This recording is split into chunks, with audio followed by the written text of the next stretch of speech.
The Protocol on Women and Youth in Trade is designed to strengthen the participation of women and young entrepreneurs in African and trade by expanding access to markets, improving access to finance, and supporting the growth of women-owned and women-led businesses. Its purpose is to ensure that the opportunities created by AFCFTA translate into tangible and equitable economic growth across the continent.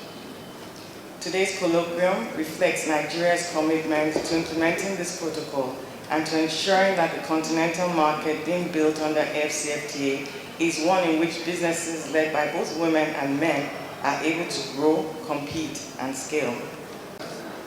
Women are central to Nigeria's economic life. They produce a large share of our food. They dominate many segments of informal commerce.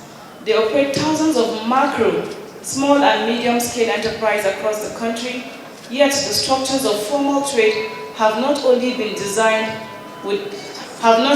always designed with them in mind. Ladies and gentlemen, women account for approximately 70% of Nigeria's agricultural workforce, yet they own less than 14% of agricultural land. They access less than 10% of formal agricultural credit, and they constitute a fraction of those registered in formal agricultural export schemes. They do the work, they bear the risk, but the system was not designed to reward them. Nigeria's ability to lead intra-African trade will depend not only on policy frameworks and trade facilitation mechanisms, but on the empowerment of capable and visionary actors within the country. Women constitute a significant proportion of Nigeria's productive and entrepreneurial base, and expanding their opportunities within the value chain, manufacturing, commerce, and cross-border trade will significantly enhance national competitiveness.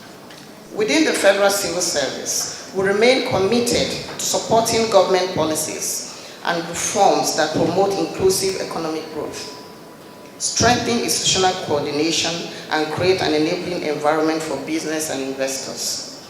Through effective policy implementation, regulatory clarity, and strengthening institutional capacity, the public service continues to play a central role in advancing Nigeria's economic transformative agenda.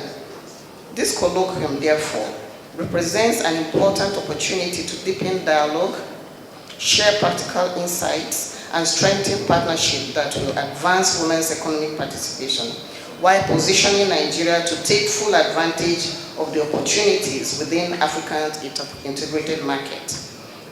Suleiman Ibrahim. Ma'am, you're welcome.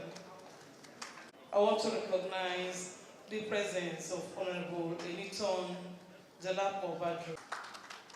Thank you very much. Next on our program is Hajia Imam Suleiman Ibrahim. Ma, if you're ready, we'll have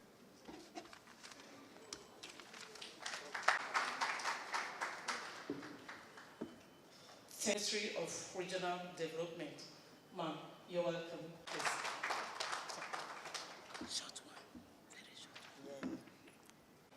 The directive, he has directed me to Nasima. Engineer, you're welcome, sir.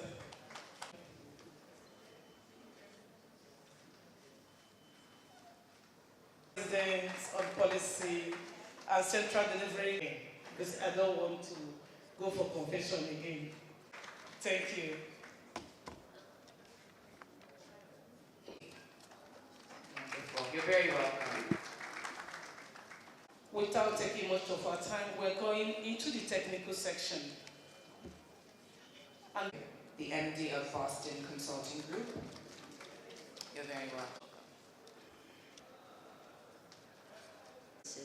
It's opportunity across key commodities, value chains, from urea to size it and distill it in more practical terms. But I hope that conversations like today.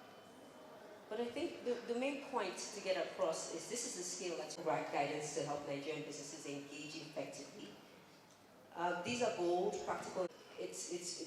We need to break this down to businesses to understand how to take it. To speak about women in more detail.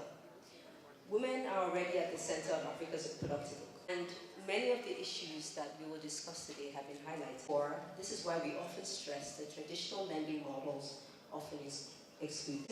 Highlights 4 item-led businesses meet the packaging requirements, quality standards,